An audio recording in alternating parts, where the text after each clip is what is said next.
episode of Seize the Moment podcast. We have a very special guest today. We have Jeff Fuhrer. He's a foundation fellow at the Eastern Bank Foundation and non-resident fellow with the Brookings Institution. He was previously executive vice president and director of research at the Federal Reserve Bank of Boston, where he was also responsible for the bank's diversity and inclusion functions.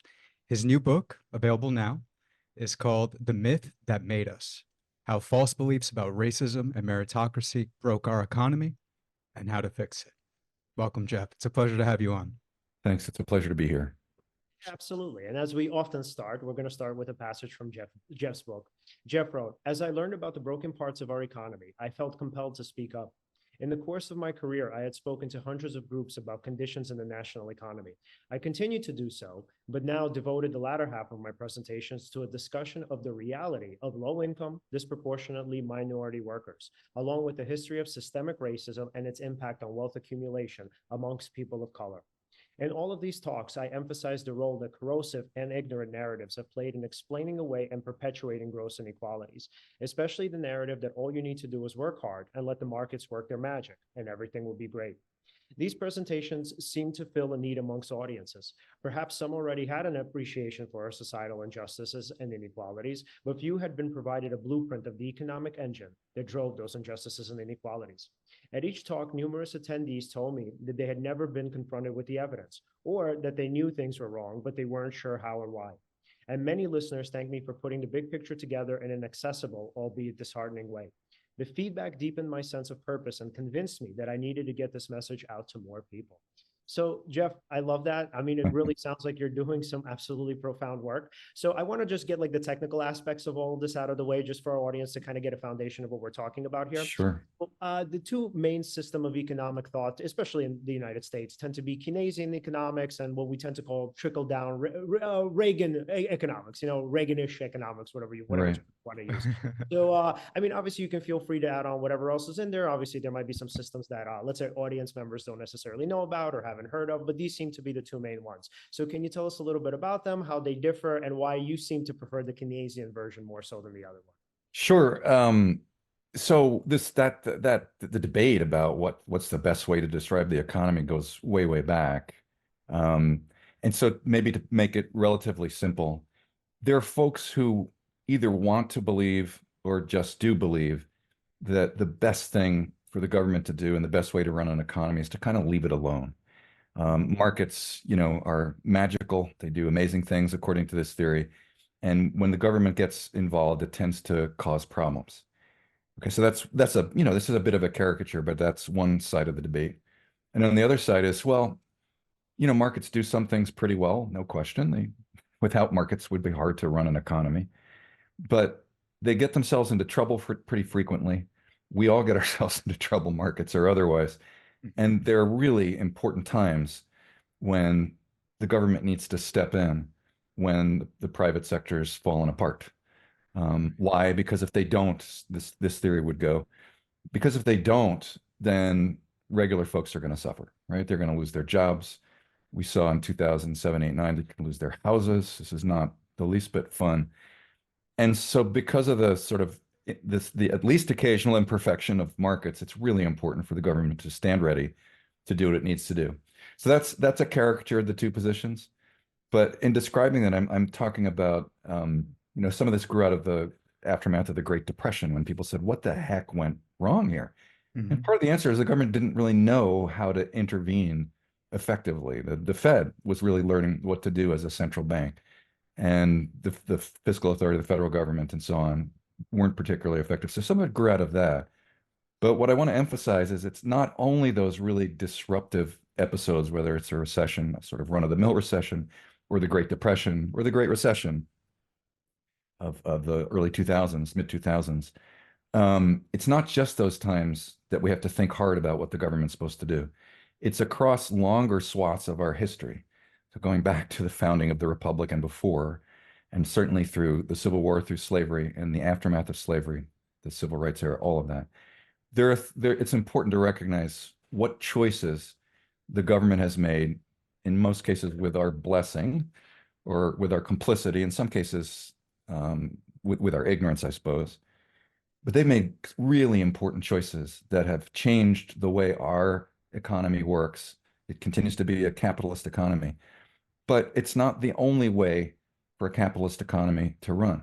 And so we, the government, and to a large extent the private sector, have made a bunch of choices over time that have shaped the economy in very particular ways, ways that are really beneficial to a subset of the occupants of our country, and not so good for large swaths of folks in our country. So, yeah, so there's that Keynesian and the free market, whatever you want to call it, branch. They're different, not just in times of recession, but also in the way they think about how to structure the economy over long periods of time.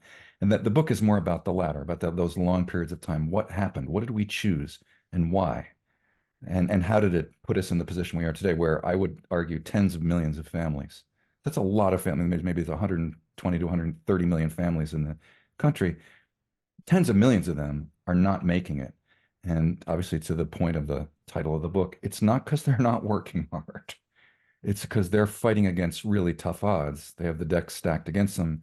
And importantly, they don't really have the same opportunity that some other folks have had, and that we'd like to believe the country gives everybody, but we don't give everybody the same opportunity. So that's a long answer to that question, Leon and Alan, but that's getting into what the book is about. Is it the case that the myths that we believe in, these economic myths, like pull yourselves up by your bootstraps, or it's actually the level of individual effort that you put in that may or may not contribute to your success? Is that really what's kind of contributing to us in a way? So rather, it's not us holding ourselves back, but do you think it's that there's that widely held belief that people have that kind of lets the government kind of perpetuate the current system? Yeah, I think that's exactly what happens. So it's important to think about that key narrative just for a second. First of all, it is aspirational, and not a bad aspiration, that individual effort would be sufficient to succeed. I'd love to believe that was true. Unfortunately, it's not, but it's an important aspiration. But in terms of what you're raising, Alan, when we as a people think about government policies that might level the playing field and provide greater opportunity for lower income folks, and often people of color, we take that narrative and turn it on its head and say, well, we'd like to believe that what accounts for success is largely individual effort. And if that's true, then when we see people who aren't succeeding, we say, well, they didn't put in the work. They didn't work. Right. They didn't put the effort in. Now that may seem, you may seem like, well, I don't really think that way, or not all of me and my friends think that way. It's interesting. So yes, there's probably some people who are onto that and they get that that's a false narrative, but there's lots of people. It's not that they're have ill will or are badly intentioned, but they still, you can see from survey evidence and you can see from popular media that we still talk about it all the time as if that really is the way the world works. And it's not.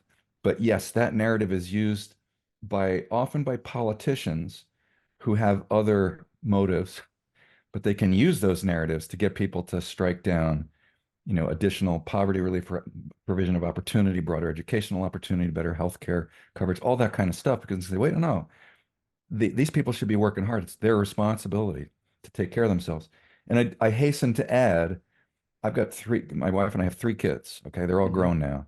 Did we talk to them about responsibility and hard work? Of course, because is that important? Yes, it is important. But the message of the book is it's not sufficient to succeed for way too many people. So of course, I'm not arguing for just massive government handouts so that people don't need to work.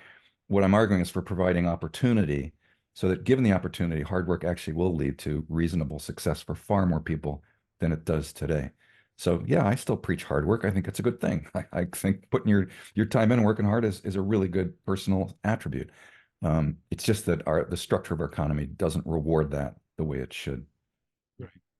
Yeah, and then just going back to the basics, so can you tell us a little bit about what trickle-down economics actually are? Oh, I'm sorry. Yeah, because you asked that. Yeah. It's okay. It's okay. And then, so as we talk about trickle-down economics, what the evidence has been over the past, I don't know, probably 50 to 60 years at this point. And then why do people keep holding on to it? Because I mean, even still, especially amongst the far right, it's a pretty predominant and popular economic system. Yeah. So trickle down just means that one of the best ways to achieve success in the country is to make sure that the sort of most well-off, richest people and corporations are well taken care of, because after all, as people say, well, they create the jobs. And so if you make sure their taxes are low and that they're getting plenty of resources, all that good stuff is going to trickle down through the economic system to folks like you and me and regular folks who are trying to work for a living. Mhm. Okay, so I mean, when you say it, it doesn't sound like it's, you know, inherently false on the face of it, except that it doesn't work. And so there have been really careful analyses of lots of tax programs that reduced taxes on upper income folks, reduced corporate income taxes, and then you look to see, can you see any of that flowing down to the average rank and file person and over the long span of time? And again, I'm talking about over longer decades spans of time. There's no evidence that any of that trickle down occurs. And then you think, well, if that's true, why does it keep being referred to and why does it keep motivating folks who make policy choices? And the answer is because it's still true that it shovels resources to people who are rich and powerful, right? And of course, most of them, many of them are in favor of that. I don't want to say every person with means like that is an evil person and doesn't get that this is a bad game to play.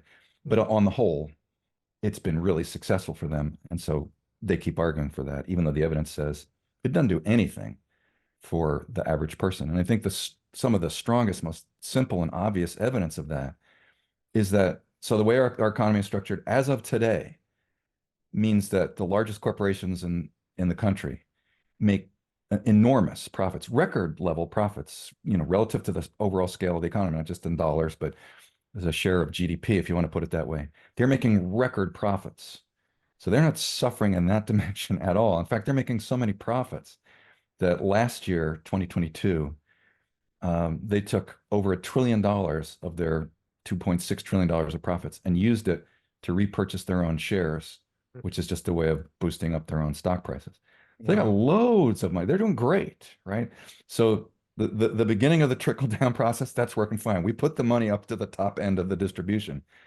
But at the same time that they're making those insane profits, many of them send workers home, not their, you know, highest level professional and C-suite folks. They're doing fine too. But they send their run-of-the-mill mid-level workers and lower-level workers home without enough to survive. And, you know, that's a gross violation of trickle down. It's not only trickling down, it's more like sucking up, right? It's the profits are getting sucked out of those folks, taking the life out of them. And they go home at night. And many of them need programs like what used to be called food stamps, SNAP now. They need that to survive. They need that to get enough food to live. Now that's messed up, right? That is really messed up. If you were the CEO of that company, I don't think you would sleep well at night if you knew that's what was happening. And then in terms of just a final point on this, in terms of public policy, that's a massive subsidy in a sense to those corporations, because rather than those corporations paying the wages and benefits that would really be life and family sustaining, we, the people and the government, are picking up the slack by paying for government programs. And trust me, I'm really glad those government programs are there, because it is a matter of survival for many of those families that they can draw on those benefits. But in terms of where, you know, who's getting the welfare in the economy? Well, that's a pretty big flow of money into private corporations to support those businesses that make huge profits, but don't pay their workers the way you and I would think they should be paid. You know, So that's that funny. ain't no trickle down. No, for sure. And it's funny from sort of an unexamined, you know, sort of layman's perspective, like before I knew more about this, I would have thought, well, trickle-down economics makes sense, right? I mean, if these big corporations, the more money they make, the more resources they have to hire more people, right? And to pay them more, right? In fact, I was actually more interested in just them hiring more people at least. Yeah, Uh, and yeah, it seems to not be the case, right? And it's that's not. actually surprising. That's why education about this, you know, is very important. Yeah, Right? and you Yeah, know, go ahead. Sorry. so I just also want to make a point about this. What's so interesting about this is you have people on the far right screaming about communism and how communism is all theory based, and you know, and the fact that like people abuse power, and if you put regular people in power, essentially they become despots. But what's so interesting is when it comes to trickle down economics, all of a sudden these people with a ton of power, the wealth, the ultra wealthy, the mega wealthy, these people are supposedly, you know, benevolent angels, or at the very least extremely rational actors. So they'll argue on the one hand, well, the communists become drunk with power, but Yeah. these with a ton of wealth. No, they're completely rational. Like, why would they put people out of jobs, right? They need people to buy their products. They need people to get their services.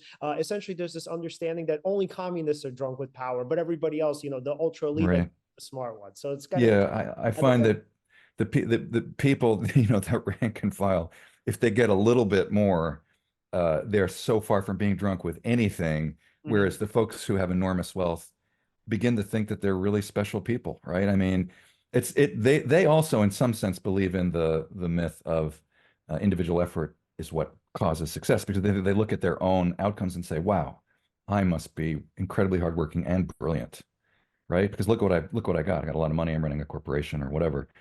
So they are drunk actually with that kind of economic power, I think. I'd be happy to see a little bit on the other side. I'd risk, a little risk that some other folks might enjoy the benefits of power, including a little bit of that kind of drunkenness.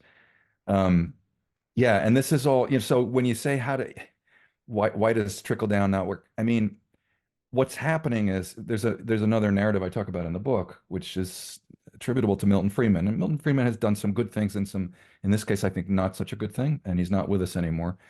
But this is not such a good thing. He said in 1970 that the one and only job of large, publicly traded corporations is to maximize shareholder value. Right. Okay. So you know what that means? So that means, and that's roughly equivalent to maximizing profits. So when you think about, well, why don't these guys that are extremely successful, these companies that are extremely successful, why are they not hiring more people and paying them more? And the answer is because their job is to maximize profits and satisfy the shareholder. And the best way to do that is to keep their costs as low as possible. And the largest cost for every company in the US is the labor cost. And they've done an incredibly good job of that. We know that they made the profits, but you can also see that they have skinnied down workforces, compensation, benefits, anything that costs, they've skinnied that down at the expense of their workers, but to the benefit of their shareholders. And their shareholders, of course, are people who are generally already wealthy. I mean, stock ownership is somewhat broader now than it used to be, but it's still highly concentrated among people with significant wealth. So that's why they're doing it. You might think trickle down would work, but not in the presence of this really overwhelming impulse to satisfy shareholders. And the reason I emphasize companies that are publicly traded, their shareholders, is because there's a big difference between what's going on with the large corporations and what's going on with small to medium-sized businesses. Small to medium-sized businesses are beloved by most people in our country, right? If you go look at the Gallup polls on who they trust small businesses. Why is that? Because they live and work in their neighborhoods, because they hire their neighbors, because they do things for the community, like, fund the Little League team or the Christmas pageant or whatever they're doing, right? I mean, they do all these community-based things, and they're not insanely profitable. The best of them are doing okay, but they're not making they're not sucking up profits. They're not doing the inverse of trickle down. They're usually doing something good in their communities, and they face significant challenges, all kinds of competition. So that, anyway, a little bit of a long story on how is it that the corporations got into this position. It's through the exercise of that narrative. And while Milton Friedman first articulated it in that stark way, people like Jack Welch, there's some great book or two on Jack Welch, perfected it. And, today you talk to corporations, they still believe this. Absolutely. It is one of their driving principles. In the book, I say there's a little bit of good news in terms of talk, less in terms of action. There's good news in terms of talk because when you listen to the National Business Roundtable a few years ago, that was headed up by Jamie Dimon, who you may have heard of. Yep. And Jamie Dimon said, well, we need to change our business model. This thing about the profit above all else needs to change. And those were good words. well, what's so interesting about that? But not actions yet. Yeah. And then it seems like an apparent contradiction because on the one hand, you have this profit model and you have this sense of, okay, so we think that this is zero sum. We're in a hyper competitive environment where business is competing with other businesses. So of course our profit share has to pretty much be the highest in that pie, right? We have to eat Right. the part of the pie. So if we're going to do that, obviously we have to keep the costs low, right? In terms of in terms of our revenue, of our output, right? So how would that even make sense from a philosophical perspective that on the one hand, it's a zero sum game, but on the other hand, we're going to have, let's say some of our money trickle down to our employees, let's say to other people, etc. How would that work? That doesn't really make sense. You would think in the hyper-competitive environment, I mean, we're sucking up as much resources as possible. You would think would be sucking up resources and developing resources as much as possible. Because after all, in the long run, if you want your company and the rest of the companies to grow, you have to innovate. You need to increase productivity. You got to do things better. The best way to do that is to have a workforce that is properly compensated, well-trained, learning more about new things all the time, and ultimately contributing to your improved efficiency, productivity, innovation. But the way things are now, you've got a bunch of people who are not well paid. They're not going to be super loyal to the company, and they don't have the time, or they don't get the education and training to be as innovative as they could be. So to the point about zero sum, the best way to think about what I'm saying in this book is all the improvements that I envision are not zero sum. They're positive sum. They're ways to grow the entire economy, which is good for everybody, right? So if I'm right and there's 20, 30, 40% of our workers who are either not fully engaged in the economy or engaged in a way that doesn't allow them to really, use all of the talents that they've got, then when we bring them fully into the economy grows dramatically. Of course, that's good for them, as long as not all of their success is sucked up to the top again. But in principle, that's good for them. And as they become more productive members of society, if you will, in that economic sense, and are earning more and are spending more, well, that spills over to everybody else in the economy, and the rest of the economy benefits as well. It's a positive sum game if we pursue the kinds of investments that I talk about that are investments in people's capacity, allowing them to make the best use of whatever gifts and talents they have. We're leaving so much on the table under the current system. And I provide estimates of that, and they're very crude, but it's a lot. It's a lot in terms of dollars, and it's a lot in terms of human potential. Those both matter to me. Yeah, I'm an economist, but I'm at least an aspiring human being too. And people who are left behind like that, not just for a few years when they're starting up, but through their entire lives, they never really get a chance. You've seen the statistics on economic mobility, the odds of moving up in terms of income or wealth. Well, they're not good. And so these aren't temporary problems for folks. These are lifelong problems for folks that they never get a chance to really get past paycheck to paycheck, or not even having enough to make ends meet. So yeah, way past zero sum is where we are. These are improvements that end up being great for everyone. And I'm not shy about thinking about some redistribution to start that momentum going. It's fine, because as I've suggested, between profits, and I didn't touch yet on unpaid taxes, which are huge, and the insanely high incomes and wealth of a small fraction of our country, which amounts to a lot, and even in the aggregate, we have the capacity to do some redistribution. But as I say, in the end, that's not the major story. The major story is building potential, the potential of human folks working. So that's in my view, that's always a good thing. That's economic development 101. Good for everybody. Why do we not do it? Well, the answer is we're captive to these narratives, these bad ways of describing the world that are too zero sum. They're too individual focused, for one thing. They're too single corporation focused, and they're too insane wealth focused. That the best thing in the world is to have more and more billionaires. It's like, I don't think so. I don't think we need more billionaires. I think we need more folks who have livable incomes and can save something and build up some wealth so that they can do some of the things that wealth allows you to do. Yeah, that makes sense. Then in that case, so that makes sense. Of course, more people, they get higher wages, they can contribute to the economy. Right. Won't be just like these really super wealthy people, Right. And how do we address maybe racial and sort of economic segregation in terms of that? Like, because a lot of people think that, for example, one of the myths is that, if let's say you're poor, it might be, again, like we discussed earlier, due to your individual effort, but they totally disregard, the fact that systemic racism is still prevalent. It's not something we're not yet living, rather, Yep. in sort of a post-racism world. So how do we sort of address that? Well, you put a few things together in that question, Alan, and Yes. it's no, which is fine, and they're all interesting to me. I mean, so just to start with the first point, it is a fact that by and large, we are racially, ethnically, and economically or socioeconomically segregated, which is to say that mostly we live with people who earn and to a large extent look like us. And that's a problem for a bunch of reasons. Mhm. But for one, if we want to change some of the narratives about who's working hard, and if we want to get people to be better educated about what the history of systemic racism is in our country and what the effects are of systemic racism today, we this is not an economics point.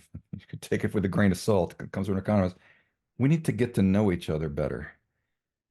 It's relationships. I was going to say Trump. Relationships blow up narratives, right?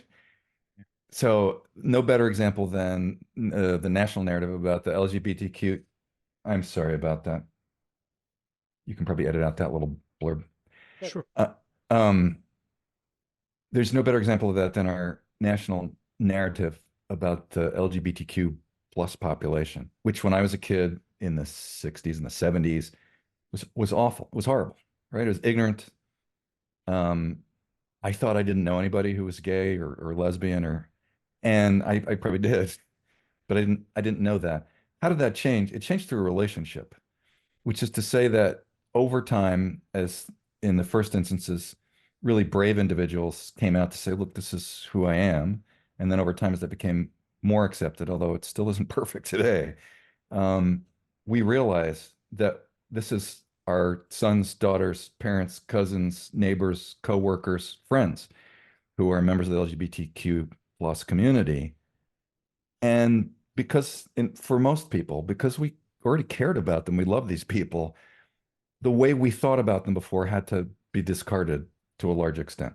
You couldn't think of them as other. You couldn't say, well, they don't deserve the same rights, freedoms that I have as a straight guy. That relationship stuff trumps the narrative. Okay, so I think the same would be true in interacting with folks who are of different race, ethnicity, or socioeconomic class. Mm. But I just told you that we're segregated along those lines. So does that mean it's not possible to break the narratives through relationship? I think no, it is possible.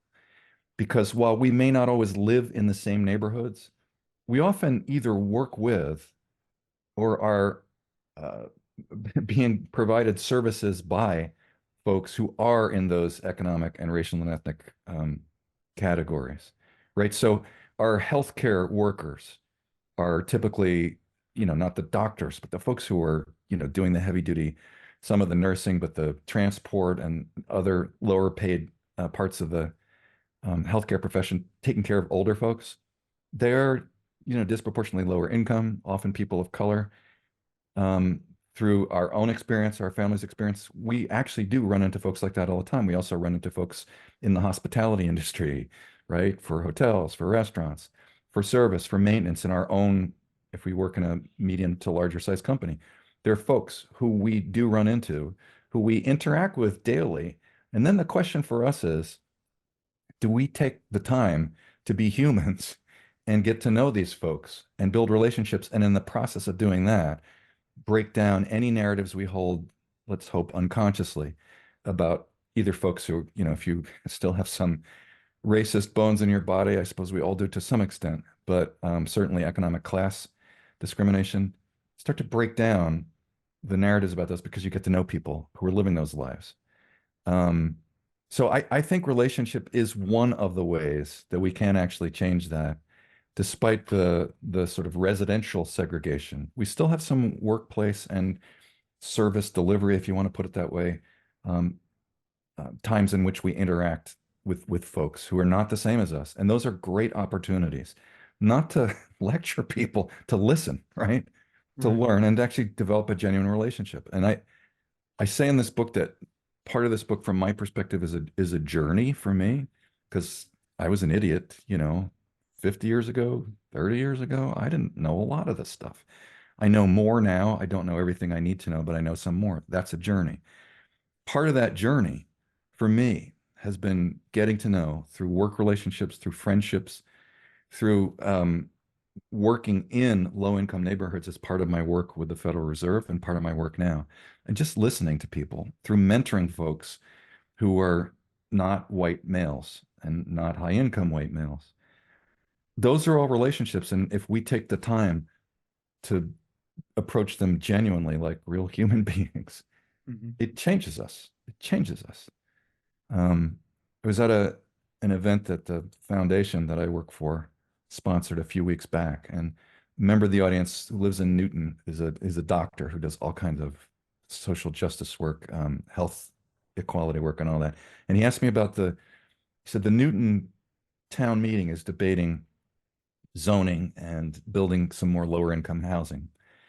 And he said, there's still resistance to that. He said, what would you tell them? And I said, I would tell them that, so one, wouldn't you like to be part of a solution that provides more affordable housing, just, altruistically? But two, this is a great opportunity for Newton to get to know and welcome as neighbors a bunch of folks that they might not otherwise see as frequently. And so my philosophy on diversity and on humanity is that the more we get to know each other and the more we get to know people who are not the same as us, the richer we become and the more fulfilling our lives become. And I believe that because I've had the chance to do some of that in my life. But that's what I said to him about the situation in Newton is it's a great opportunity for that community to grow, yes, contribute to a solution, but also grow as people who now know folks they wouldn't get to know otherwise. And every time I meet someone who's not the same as me, I learn something. I get to know somebody who's a great person, who has some potential that you hope is going to be realized. It's such a great experience. And afterwards, he emailed me. He said, that was exactly the right answer. Now, I don't know if he's right or if I'm right either, but at least we agreed on that. And, again, I'm far afield for someone who practices the technical aspects of economics a lot. But I will say it resonates with me personally through my own experience and then talking to lots of other people. That relationship stuff, that chance to let other people into your life and to listen to what other people's experiences are about is growth inducing and is so good for the communities in so many ways. So that is part of what helps us get over the segregation is, yeah, we can actually start inviting people to live with us by changing our zoning, which Massachusetts has made some progress on. We're still working on that. We can take opportunities that present themselves in work or when we're interacting with folks who are providing us with, healthcare services or restaurant or hotel services or whatever it is that they're doing. There are opportunities there. I got to know some terrific folks, friends of mine now who worked in food services at the Federal Reserve. Was that, like my normal crowd? No, we're a bunch of geeky economists most of the time. But I mean, these were terrific folks, such nice people working really hard at stuff that I don't know how to do. They do, but just we're willing to talk and I listen to them and learn about their families, what's going on, what are the challenges, just life-changing. And I just think there's so many unpursued opportunities like that if we take some time to do that, that is a part of the solution for this kind of segregation and for defeating the narratives that as a country have driven us to be stingy with how we provide opportunity. Yeah.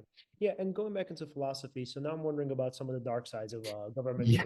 intervention. So, I'm Sure. thinking, okay, so we had, the 2008 financial bailout, right? And now I'm thinking about this in the context of a positive sum, what you would call a positive sum game. Yep. And so do you think that one of the main sort of barriers to positive sum thinking, and again, going back to zero sum thinking, essentially, is that these companies know that fundamentally, either A, it's complete hubris where they think they're going to win out, regardless of what happens. It doesn't really matter in terms of how the world works because they think they have so much to offer. Or do you think that on the other hand, maybe they think that governments will bail them out, like obviously what happened with the banks? So what is it that's actually going on that's preventing most of these companies from participating in a positive sum game, knowing that that's an option? I mean, obviously they don't think that, I'm sure they know that, somebody's going to lose, but for whatever reason, they don't think that's going to be me. And I wonder why. Yeah, I mean, I think they do know that some of their behavior is zero sum. Like, so when they pay their accountants to figure out ways to offshore profits so they don't get taxed at US rates, when they just don't pay taxes due, because that happens for some of them. When they start cutting health benefits because it's expensive, they know that's helping their bottom line and it's not helping their employees. And in the first instance, for the avoided taxes, They know somebody else is paying those taxes. They know it. Hmm. So what stops them? I think it's a combination of things. It's probably beyond me to explain exactly what all of business psychology is about. But I do think, so friends of mine, friends of my kids who go into some really high compensation professions, they start to believe, partly because of the compensation, partly because of the culture in those companies, they believe that they're doing the most important thing and they deserve all that compensation. And then they start to think differently. Not everyone. Some people can hold on to their principles, thank goodness. Mhm. But some of us just start thinking like, okay, so these poor people, look at me. I mean, I'm working hard, I'm doing great. I'm doing really important work. Why would I devote any money or resources to them? They start to think differently. So there is a cultural aspect. There's a self-validation aspect that if I'm being paid this much, it must be because I'm doing something very important and because I'm really good at it. And how to change that? That's not a small thing.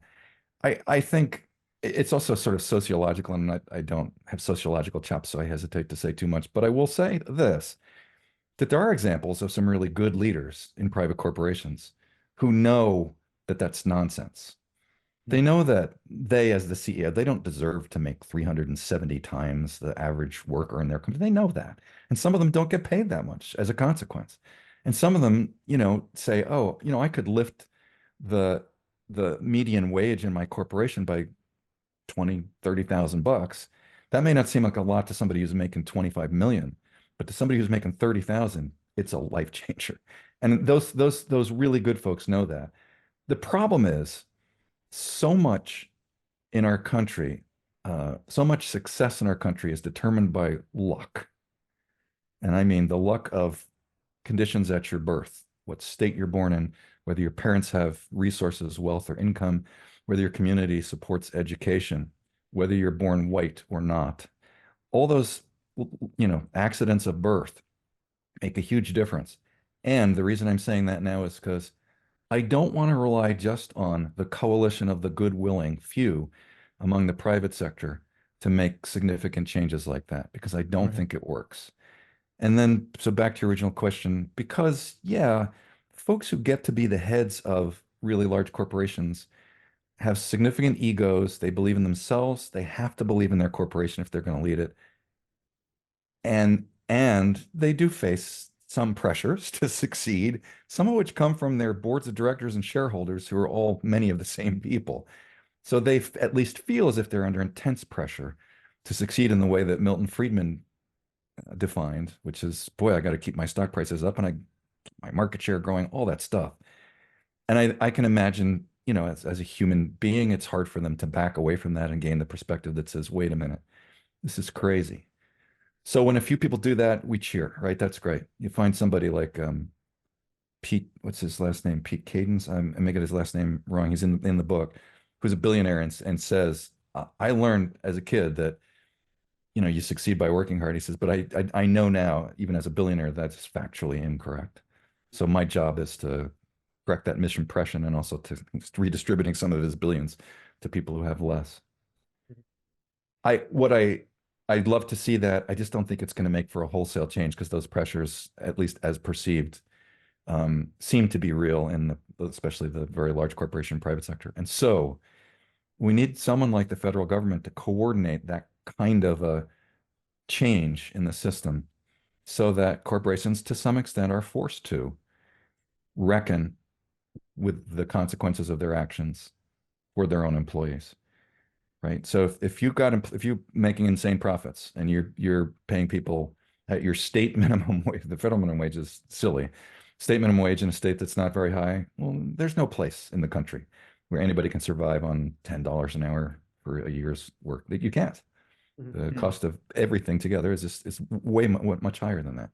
So if you're a really profitable corporation, and you're paying people like that, the federal government is going to have the right to step in and say, okay, see those profits you've got, we can tax them, or you can redistribute them one way or another. More of those are going to your employees.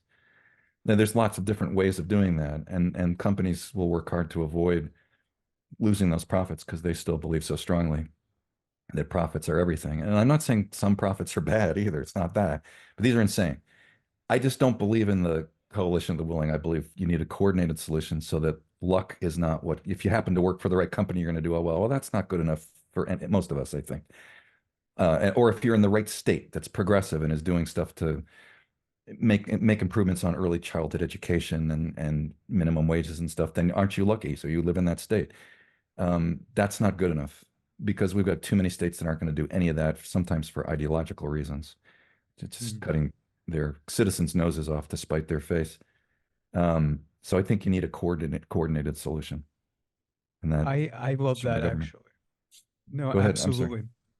I love that because it's actually, this sounds way more nuanced than something like, for example, if let's say in New York the minimum wage is if I'm not mistaken, Leon, like $18, if I'm not mistaken. Yeah, something like that. Right. Okay, so I know a few small business owners that when they hear, okay, the new minimum wage is $18, Yeah, they become upset, right? right. And I could understand from a certain perspective, right? Yep. Okay, the payroll, it's very hard to meet, whether it's biweekly or weekly, whatever it is, very understandable. But what you're proposing sounds like more nuanced in the sense that Yes. you may look at, if let's say this company is making such and such, maybe above a certain I don't know what their profit margin would be, but I suppose above a certain level, Yep. then okay, you are required to maybe redistribute that, or rather pay your employees more.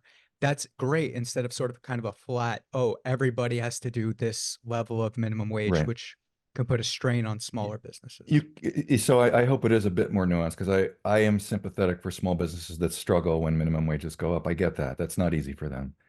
And so the way I put it in the book, but there's multiple ways to approach this, is you could establish a federal minimum wage and you have to hew to that. It applies full stop to large corporations that are profitable. And it applies to small businesses too, except because they're more challenged, they get a tax credit to help them raise the wages up from where they are to where the federal minimum would specify, right? Because otherwise they're just going to suffer. We'll have too many small businesses going out of business. They do not have the same wherewithal and profitability that large companies do. So yeah, it's more nuanced. It's saying, whether you make it a uniform minimum wage or you implement it differently for larger and smaller, more profitable and less profitable corporations, fine with me. But recognize the differences that those different kinds of businesses face, the challenges those different businesses face. Yeah. And there was a book that I read a couple of years ago that I felt like for me was so life-changing. So a while ago, I would say about probably 10 years ago, I was a pretty staunch libertarian, which made no, and I'll tell you how this made absolutely no sense with my upbringing. So this is, I would argue, kind of the fallacy of libertarianism is that we tend to, well, me at the time, so we tend to, and I'm sure they still do, we tend to view ourselves in a kind of light that in some ways disassociates us from, let's say, the reality of even our own lives. And here's what I mean by that. So my mentor at the time in college, Dr. Tim Stroop, he gave me this book called The Self-Made Myth. And so I'm reading it and I'm like, oh, do you know it? No, it's just the title is so perfect. Yeah. Oh, it's brilliant, brilliant, phenomenal book. By the way, it took me forever to actually read it because I was like, I don't know, I don't have time. And he said, look, I'm telling you, just read it. Just read it. And if you want, you can debate me. We'll talk about it, right? So I finally read this thing and I'm thinking, my God, man, how the hell did I ever buy into this stuff? So this was my mentality at the time. So at the time, I'm thinking, okay, so hard work, obviously, in my mind, was the only thing that really mattered. And in some ways, I convinced myself that my hard work was the thing that got me into and through college because I was sort of at the tail end of it at the time. What's so funny is that I was on every single government assistance program at the time. So yeah. So not only was I on financial aid, TAP, like you name it, right? And several years down the line, I was even for graduate school, taking government loans. But on top of that, so I'm an immigrant. When we immigrated here to the U.S. from Kiev, from Ukraine, we were on every single government program possible. So we were on welfare, we were getting food stamps at the time. And so now looking back on it, and obviously after piecing things together and being a little bit more rational after reading the book and a lot of his arguments, I realized, man, I would have never made it out of wherever we were at the time. By the way, we were living in housing projects. There was no possible way that we would have made it out without that government assistance. So in my mind at the time, for whatever reason, I was able to block this all out and convince myself that it was actually my hard work that got me there. Right. So as I'm reading the book, I'm thinking like, my God, how the hell did I buy into this shit? And I'm talking to him and I'm telling him, yeah, you knew, because he already knew my past. And I was like, yeah, I'm sure when you heard me say these things and you knew that I was like,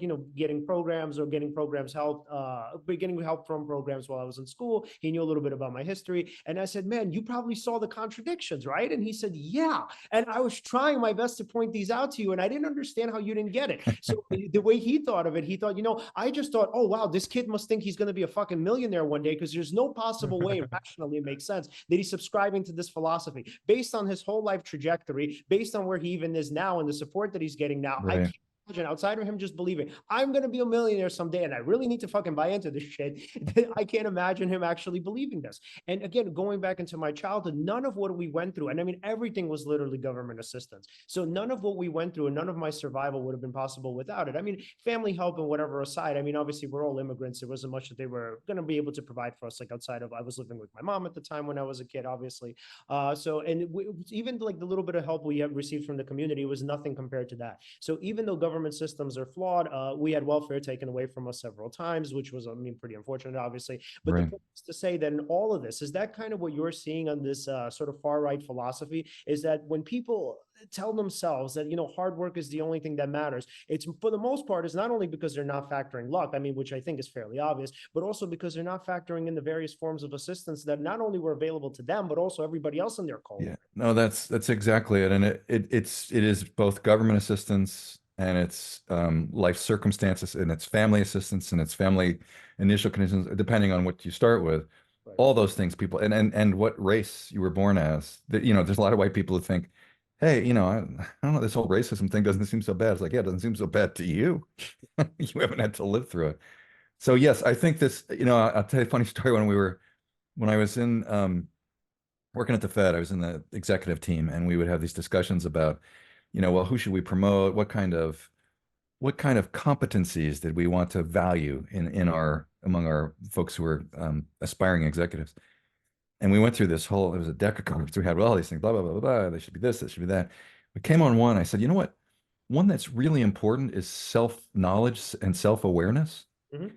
And because in a way, what you're talking about is being sort of fully self-aware. What circumstances did I actually grow up in? What advantages did I have? And Leon, you are not at all alone in being able to ignore the things that were working well to help you succeed. There's lots of people voting for conservatives who say this stuff all the time, and then you ask them, well, what about Medicare? Well, no, Medicare is not a government program, and that's great. We love it. What about Medicaid for poor folks? They say, well, I mean, we need Medicaid, or else we die. What about Social Security? Well, that's great. I mean, but that you can get. It's just like, what do you think the government spends most of its money on? It's like national defense, Social Security, Medicare, Medicaid. It's like they're not. You don't have to say spend a percentage on welfare today. It's like 1.5% of the budget. It's tiny.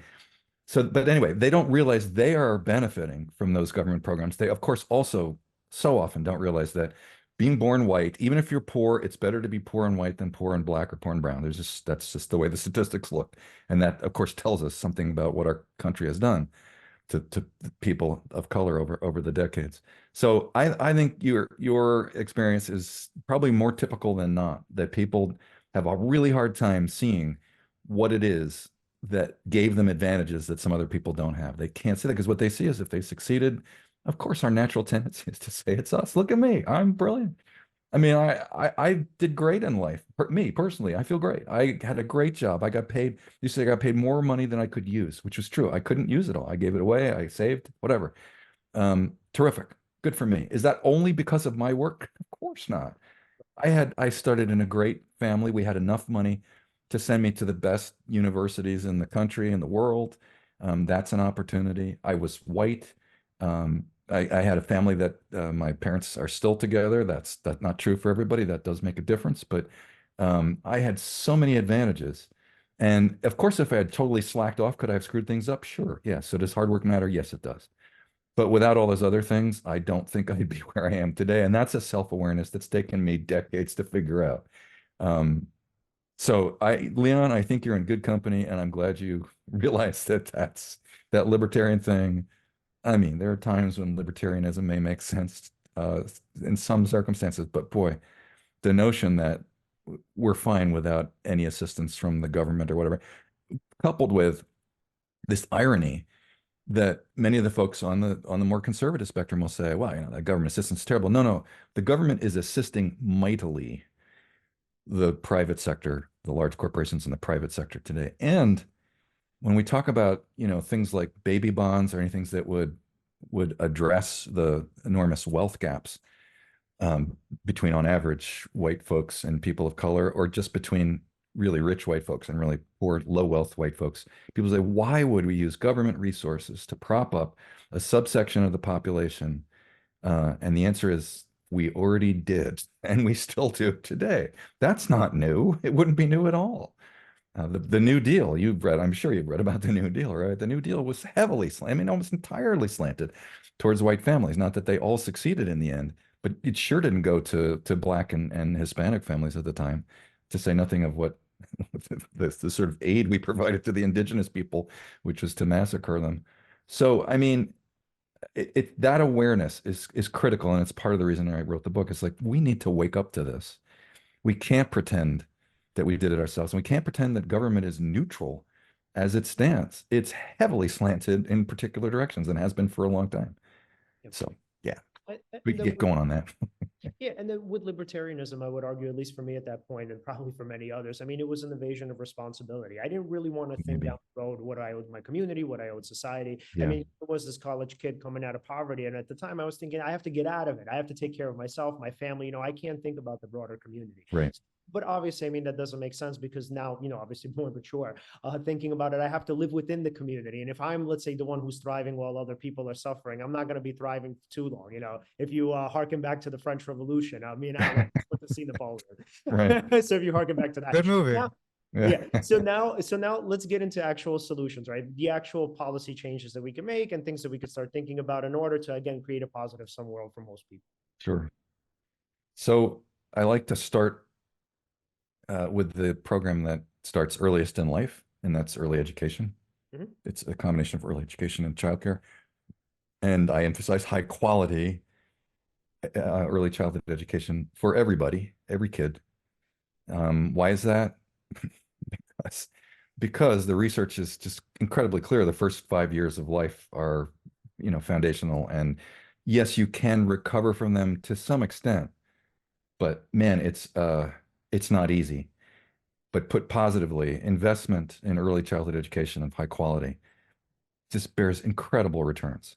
So if you put $22,000 in today's dollars roughly per year per child into early childhood education, of course that's a lot, and there are a lot of families couldn't come close to affording that. But if you put that in, people who afford it pay for it. People who can't get subsidized by the government. It will return at least 6 times that in terms of higher earnings, better healthcare outcomes, less likelihood of being involved in criminal justice system, all kinds of indicators that are just, I mean, just the dollars pay back immediately, and then all the other social benefits, which are harder to measure. There's just enormous payback. So why would you not do it is really the question.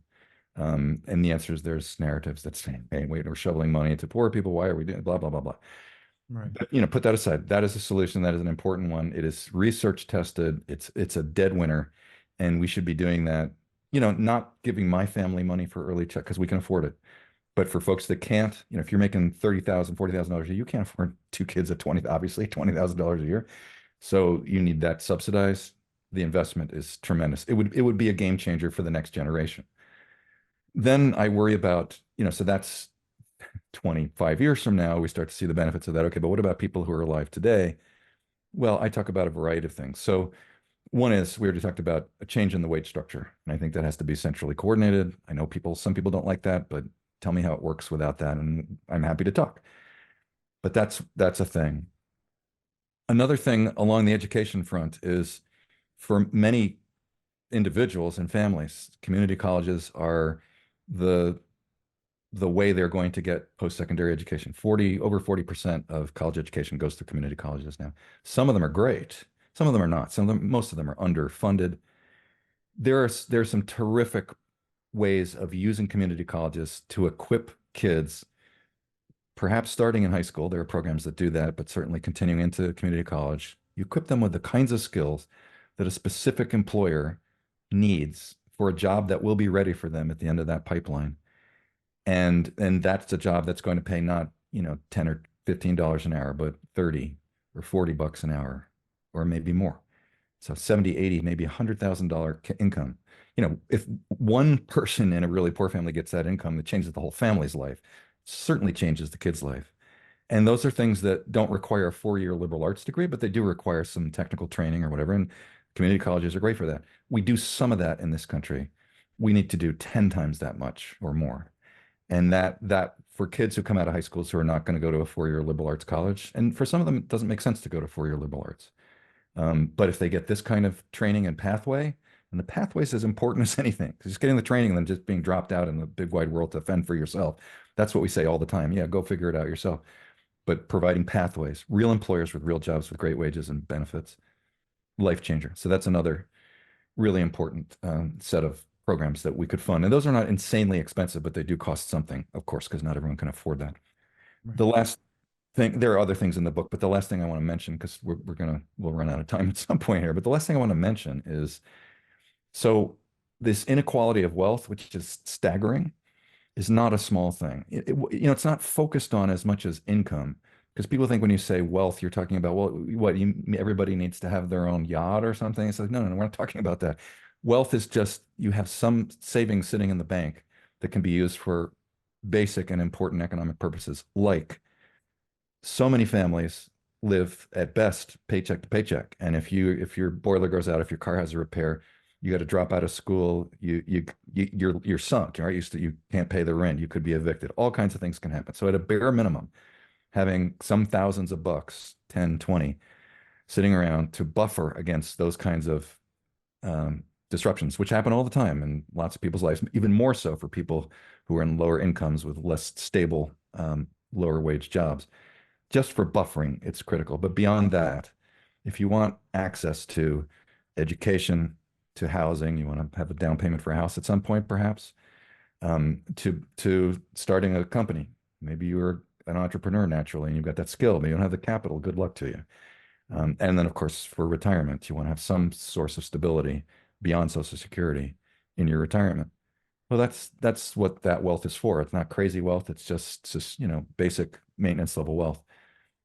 It is staggeringly, the disparities are staggering for whites versus people of color, but there's also some staggering disparities for whites who are well off versus poor whites. I mean, there's whites who have nothing, no wealth, and are not. So I don't make this book is not only about racial justice. It is absolutely about that, but it's also to say there are a bunch of struggling white folks who often vote against their self-interest, but they are, they deserve our care and attention too, because they're struggling for not the racial reasons, but for other reasons of economic structure where they don't get access to the opportunity to get the education that would help them succeed, to get the wages they need to succeed, all that. So on the wealth side, there are opportunities to try to equalize wealth.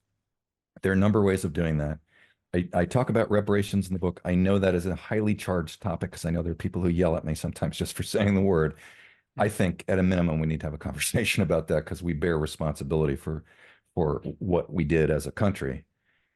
If you can't, And how we're benefit, and how we're still, and how we still benefit. I still benefit. Absolutely right. And that's a hard one to get people to say, well, why should I pay for it? And it's, well, because you benefited from it. You may not realize it, but you did. Okay, but maybe that's too hard for some people to swallow. We'll keep working on that. But in the meantime, baby bonds. What's the beauty of baby bonds? So you know Derek Hamilton, working at the New School in New York. Well, look him up. He's been writing about this. He's talking to everybody about it. Really a pioneer in the area.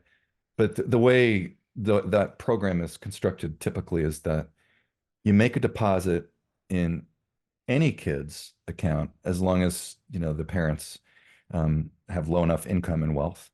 The lower it is, the larger the deposit is. So that's it. Both white kids and kids of color get a deposit in their kid's account at birth of some significant amount of money.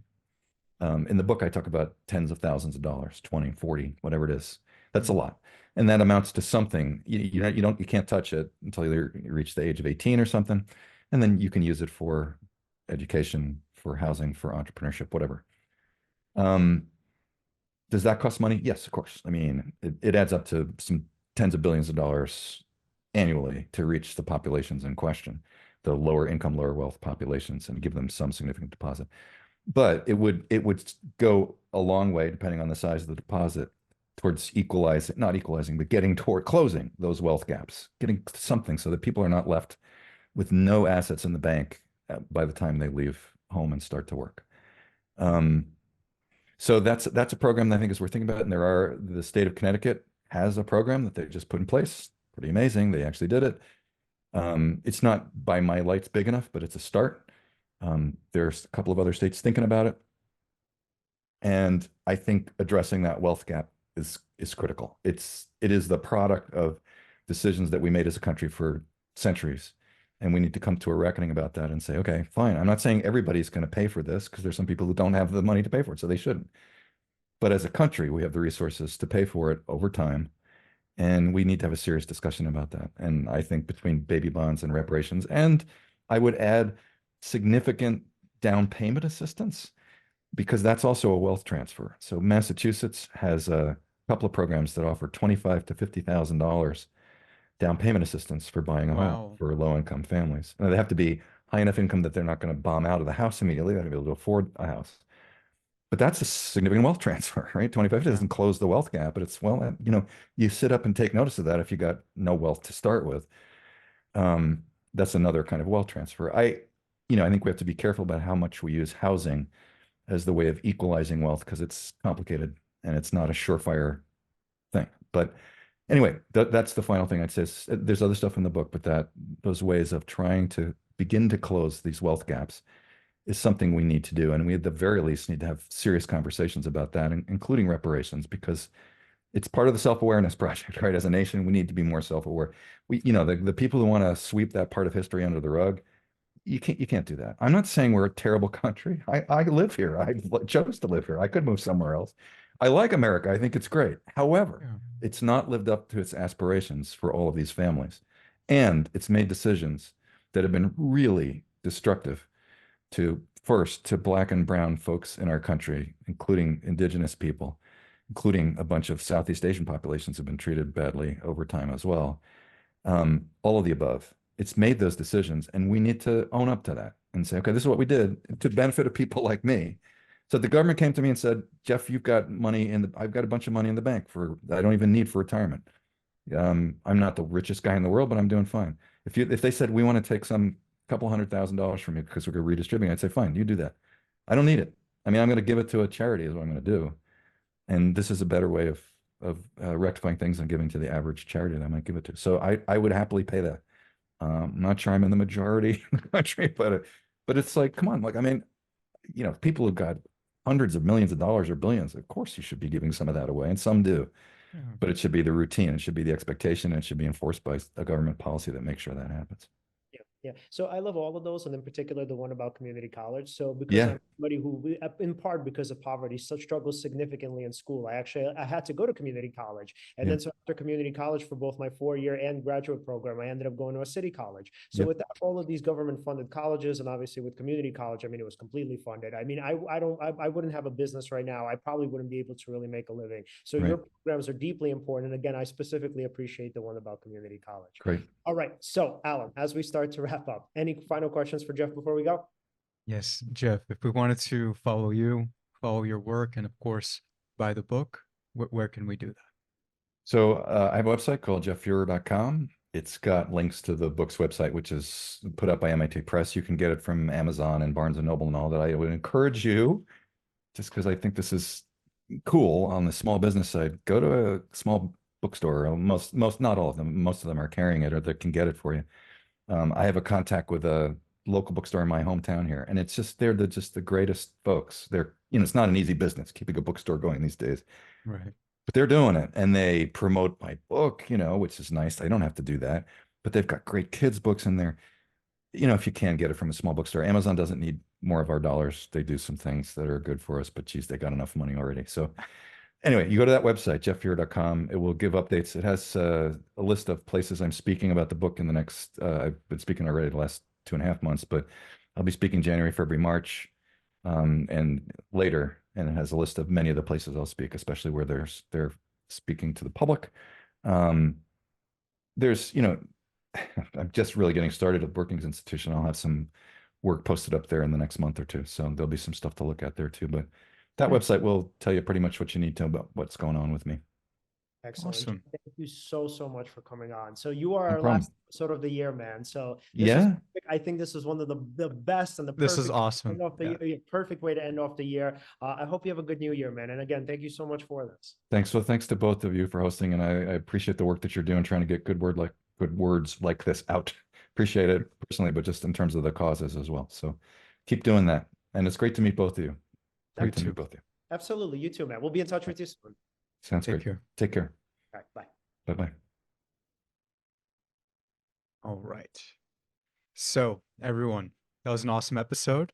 Thank you so much for watching our end of the year episode. Everybody have a happy new year. And again, if you want to follow us, you can follow us at Seize the Moment Podcast on Facebook and on Instagram. On Twitter, we're at Seize_podcast. Like, subscribe, hit the bell on YouTube. And again, thank you so much for watching and see you next year.